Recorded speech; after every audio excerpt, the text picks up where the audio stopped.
The summer sun hung low over Maple Grove Estates, a manicured residential community that prided itself on order, appearance, and, though unspoken, a certain kind of uniformity.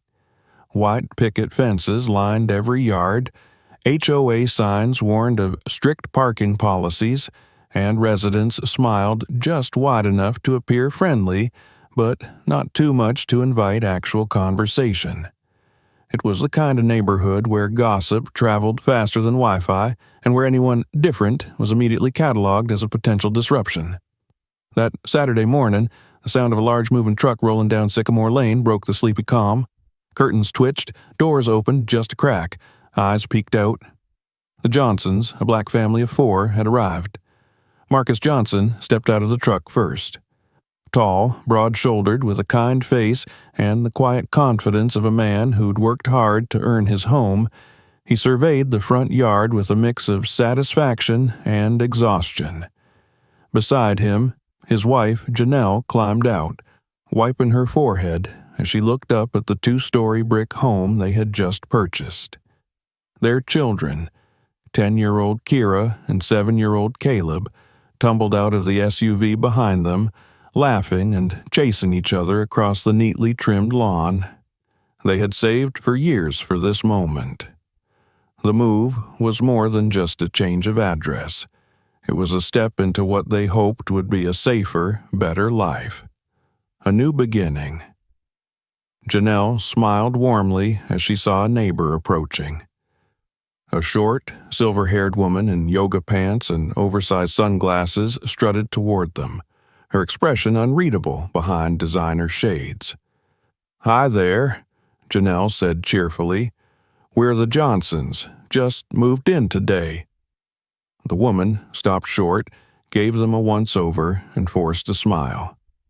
"Karen McDougal," she said stiffly, president of the HOA. Karen didn't extend her hand. Janelle's smile faltered slightly. "Nice to meet you. We're really excited to be here." Karen's gaze shifted to the moving truck and then to the family's car, which was temporarily parked with one wheel barely crossing the curb line. "Excited is good. Just make sure you review the HOA bylaws," she said flatly. "We have rules here. Parking on the grass or sidewalk is strictly prohibited. There's a fine." Marcus stepped forward, trying to diffuse the tension. "Oh, of course. It's just temporary while we unload. I'll move it in a bit." Karen gave a tight nod but didn't smile. Also, trash pickup is on Wednesdays. Please bring bins in by 10 a.m., not a minute later. We like to keep the place presentable." She turned without another word and walked away, her small white dog yipping at her heels. Kira tugged at Janelle's shirt. "Mom, was that lady mad at us?" Janelle hesitated, then knelt to her daughter's level. "She just takes her job very seriously. Don't worry about it, sweetheart." But as the day went on, it became clear that Karen's seriousness wasn't just about HOA rules. Each time Marcus brought a box into the house, he felt eyes on him. Karen stood across the street, arms folded, watching. When Janelle waved, Karen didn't respond. Instead, she took out her phone and began typing furiously. Moments later, a new notification appeared in the neighborhood group chat. "Please remember HOA rules about noise and activity. Let's be respectful of everyone's peace, especially on weekends." Janelle's phone buzzed with the message. She showed it to Marcus and laughed dryly. Well, that didn't take long. They tried to stay positive. The kids played in the backyard. Janelle started unpacking the kitchen. Marcus fixed a curtain rod.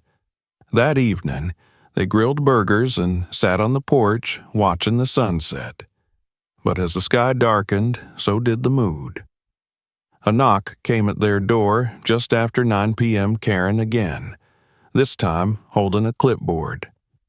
"I noticed your trash bins are still out," And someone mentioned your son was riding his bike near the cul-de-sac. That's a common area. No bikes after dark." Marcus kept his voice steady. "It's still light out, and he was just circling near our driveway." Karen's expression didn't change. "I'm just enforcing the rules. If you're going to live here, you need to do your part. That's how communities thrive." Janelle stepped in. "We understand. We're still getting used to everything. Thank you for the reminder." Karen sniffed, turned, and walked back across the lawn without another word. As the door closed behind her, Marcus let out a breath. "Something tells me we're going to be seeing a lot of her," he muttered. Janelle nodded grimly. "Yeah, but not in the way we hoped." That night, after the children were in bed, Marcus reviewed the HOA rules. They were strict, but nothing out of the ordinary, except for how selectively they seemed to be enforced. Several neighbors had cars parked on the street overnight. One even had a basketball hoop nailed to a tree, something the bylaws explicitly forbade. But none of those people were the Johnsons, and none of those people looked like them. Janelle was lying on the couch watching Karen's earlier messages in the chat escalate. Words like property values, neighborhood culture, and fitting in had begun appearing. Thinly veiled racism wrapped in suburban civility. "Do we say something?" she asked. Marcus shook his head. "Not yet. We just got here. Let's stay calm. Do everything by the book. Don't give her a reason." Janelle looked at him, concern in her eyes. "She already has a reason, Marcus. We just haven't figured out what it is yet." They didn't know then that this was just the beginning, that Karen's passive aggression would soon turn into open hostility, and that before the week was over, the front window of their car would be shattered by an act so violent, so absurd, it would rattle the entire neighborhood and expose a rot that ran deeper than anyone wanted to admit. But for now, the Johnsons tried to hold on to their peace, their hope, their place in the community, even as their neighbor sharpened her claws, and something far worse. It was early Tuesday morning when Marcus awoke to the sound of Janelle's sharp intake of breath. The bedroom curtain had been pulled slightly aside, and her silhouette stood frozen in the pale light creeping in through the blinds. "Marcus," she whispered, "you need to come see this." He groggily rubbed his eyes and walked to the window, expecting maybe a fallen trash can or a stray animal in the yard. Instead, his stomach dropped. Their car, the same SUV they had parked carefully, fully within the HOA rules now, was sitting in the driveway with its windshield completely shattered. Shards of glass sparkled like ice in the morning sun, and an unmistakable weapon was embedded in the hood, a full-sized axe, still lodged deep in the metal. What the hell? Marcus was already halfway out the bedroom door, pulling on sweatpants and grabbing his phone. Janelle hurried after him. The air outside was cold, but the rage in his chest burned hot.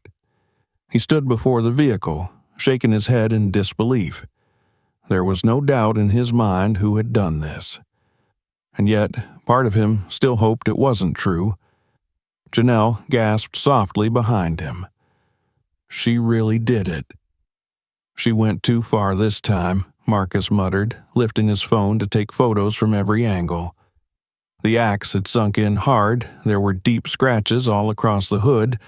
Whoever did it had strength and hate. "I'm calling the police," Janelle said. "Wait." Marcus hesitated, torn. "Let's check the cameras first." They went inside, pulled up the footage from their home security system, and rewound to the middle of the night.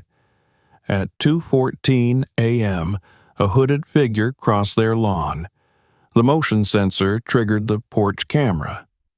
The resolution wasn't perfect, but it didn't have to be. Karen hair tied in a loose bun, wearing a fuzzy bathrobe and slippers. She walked with purpose, holding something long and heavy in her right hand. She paused in front of the SUV. Then, with a full overhead swing, she brought the axe down on the windshield. Once, twice. Then, she jammed it into the hood like a flag planted on conquered land, and walked off without a word. They sat in silence, staring at the screen. "I'm calling the police," Janelle said again, more firmly this time. 10 minutes later, a patrol car pulled up. 2 officers stepped out, one young and nervous-looking, the other older, broad, and slow-moving. The younger one took the lead. "I'm Officer Jennings. You reported property damage?" "Yes," Marcus said, leading them to the driveway. "As you can see, this wasn't an accident." Jennings whistled. "Damn."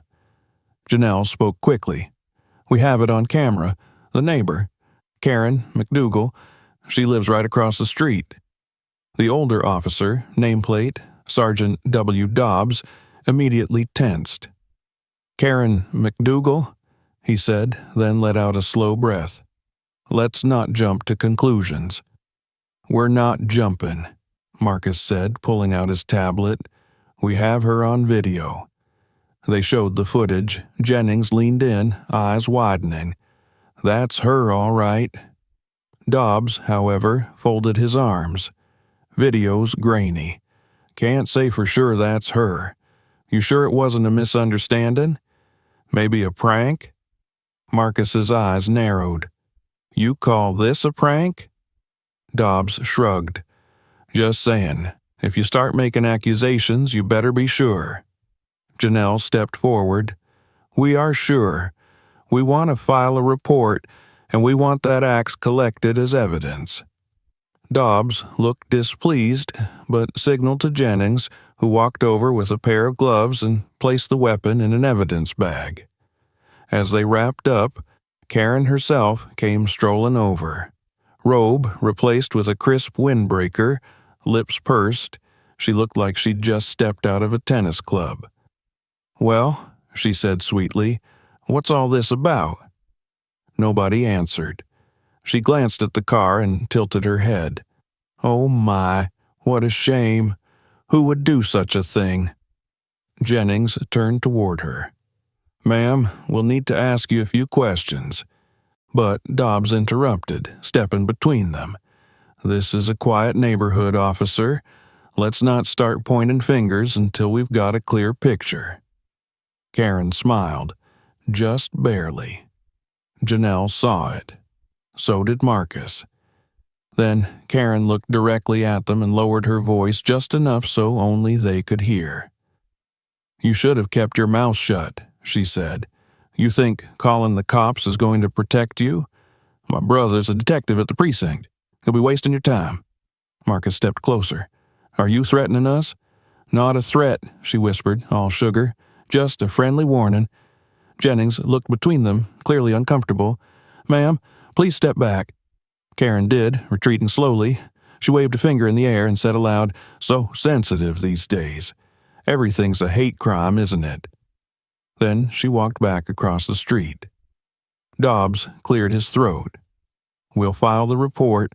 Don't expect too much, though. No real witnesses, no fingerprints. You know how it is." Janelle stared at him. "We do know. That's the problem." As the police left, Marcus and Janelle stood in the driveway, watching their SUV be towed away. Caleb peeked out from the front door. "Is the car broken, Daddy?" Marcus forced a smile. "It'll get fixed, buddy." But deep down, he knew this wasn't about a car anymore. That night, Marcus stayed up reading everything he could about property rights, harassment, and civil liability. Janelle called her cousin in Atlanta, a lawyer, who advised them to document everything and stay calm. They were under attack. Not just by Karen, but by a system quietly shielding her. They needed help. And they weren't going to find it from the local precinct. not with Karen's brother watching their every move. But someone, somewhere, had to care. And that someone would soon appear in the most unexpected form. By Thursday, the Johnsons were exhausted. Janelle sat at the kitchen table, red-eyed and tired, sorting through insurance paperwork while Marcus tried, for the 5th time, to reach someone at the local precinct who would actually return his call. Every time he mentioned Karen McDougal's name, the tone on the other end of the line shifted. Voices got colder. Polite professionalism turned vague and dismissive. "We'll look into it." "Just an ongoing investigation, sir. Can't confirm or deny involvement." It was the same dance: avoid, delay, dismiss. The axe attack hadn't just shaken them. It exposed how unprotected they were in a place they thought was supposed to be safe. And now they were realizing the neighborhood didn't want them protected. It wanted them gone. Even the once friendly neighbors had started avoiding eye contact. No one brought casseroles. No one checked in. Some waved hesitantly from their porches, but others crossed the street when they saw the Johnsons coming. At night, strange noises outside their house kept them awake. Marcus thought he saw someone dart past the backyard once. He installed extra motion lights, reinforced the garage lock, and taught Kira and Caleb not to answer the door unless he or Janelle was standing right beside them. They kept the children indoors, kept the curtains drawn. Fear had settled in their home like a poisonous fog. And then, one afternoon, there was a knock at the door. Janelle jumped slightly, her body still raw with tension. Marcus went to the window cautiously, but saw an older white woman standing there with a folder in her hand and a small tote bag hanging from her arm. She wasn't someone they recognized. Marcus opened the door part way. "Yes?" "Mr. Johnson?" the woman asked with a pleasant but deliberate tone. "My name is Rachel Dunham. I live 2 doors down, the greenhouse with the rose bushes." He nodded slowly. "Okay." "I was hesitant to stop by earlier," she said, "but I saw the incident with your vehicle, and then I read Karen's posts on the neighborhood forum. I don't usually get involved, but this time I think I should." Marcus stepped aside, inviting her in. Janelle looked up, surprised. Rachel sat down at their table and placed her tote in front of her. "I used to be a civil rights attorney. Retired now, but I've been around the block. I know when something smells rotten." She tapped the folder. "And this situation? It stinks." Janelle raised an eyebrow. "So you believe us?" "I know Karen," Rachel said with a dry smile. "She tried to have my nephew's dog banned from the entire complex because it was too aggressive. It's a golden retriever." Marcus chuckled, despite himself.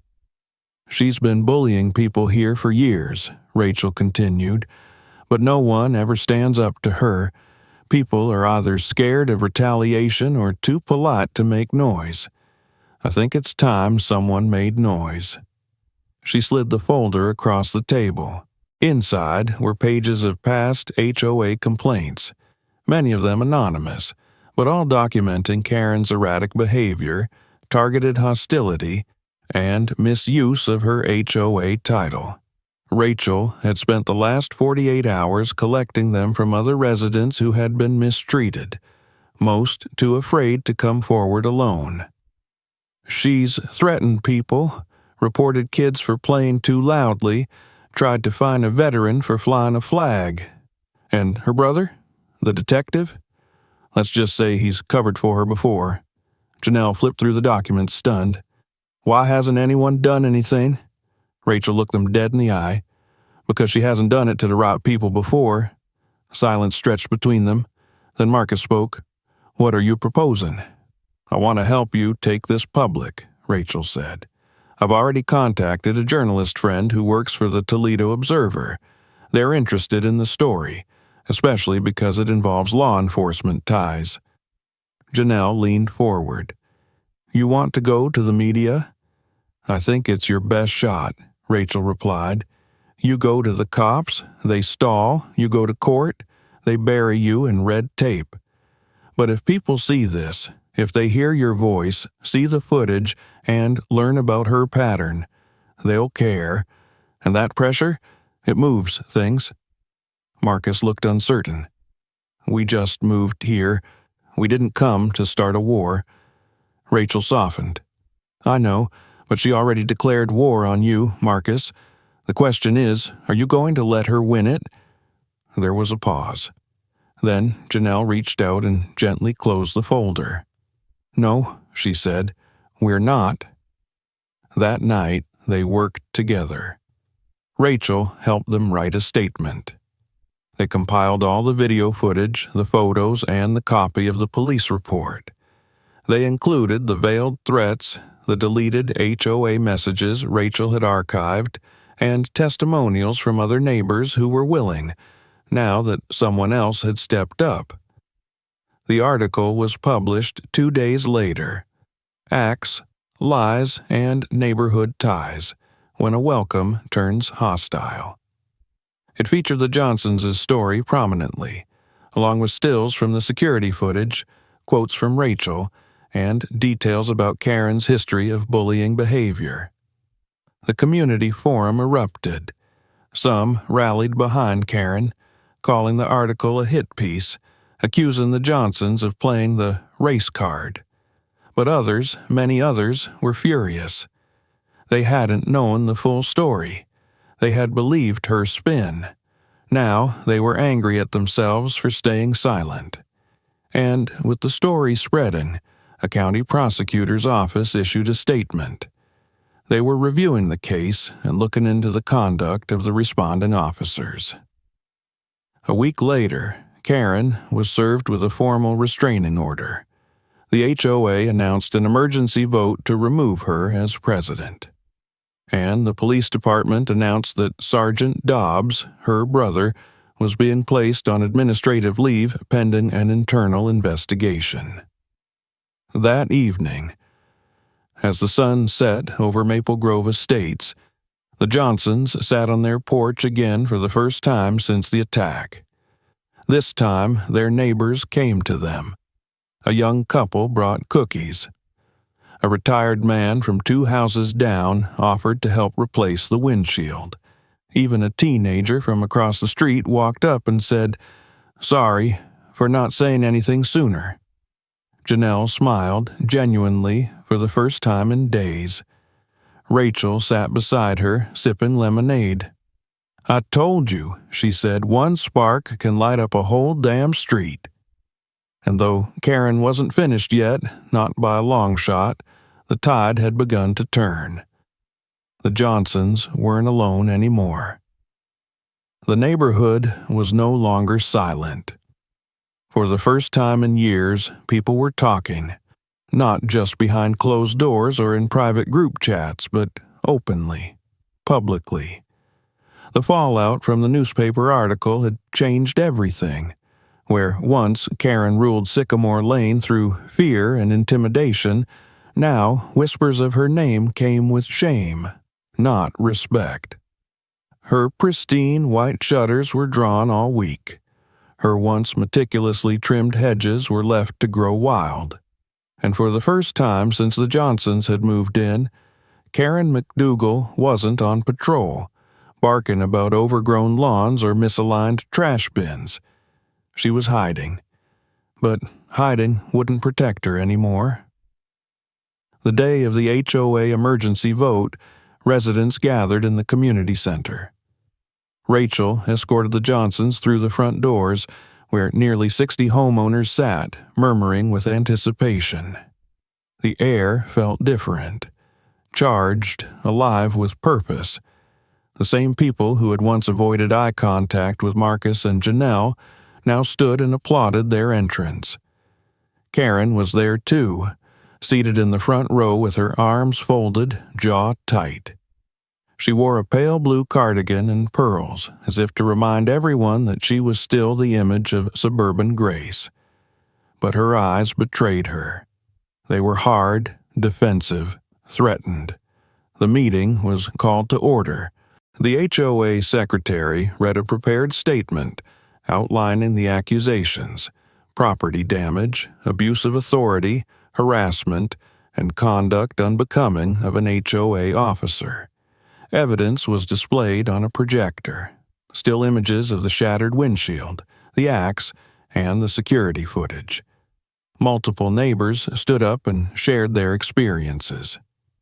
"She fined me $150 for leaving my porch light on. She told my son he didn't belong in the neighborhood basketball game. She threatened to call ICE on my landscaper, even after I told her he was my cousin." Each voice added a layer to the portrait, not of a misunderstood woman enforcing the rules, but of a tyrant in pearls who'd used fear as a leash. When Rachel spoke, the room fell silent. "She did all of this," Rachel said, "because she thought no one would stand up, because for years no one did. But those days are over. We're done living under a bully with a clipboard." The vote was unanimous. Karen was removed from the HOA board that evening. She didn't stay for the whole meeting. She stormed out just before the results were announced, pushing past a group of residents near the door, muttering about lawsuits and smear campaigns. But the story didn't end there. 2 days later, the county prosecutor issued a public statement. After reviewing the evidence presented by the Johnsons, corroborated by Rachel and other neighbors, formal charges were being filed against Karen McDougal for criminal mischief, vandalism, and making terroristic threats. A judge signed off on a restraining order, and an officer delivered it to her home. The irony wasn't lost on anyone when the same department her brother worked for served the papers.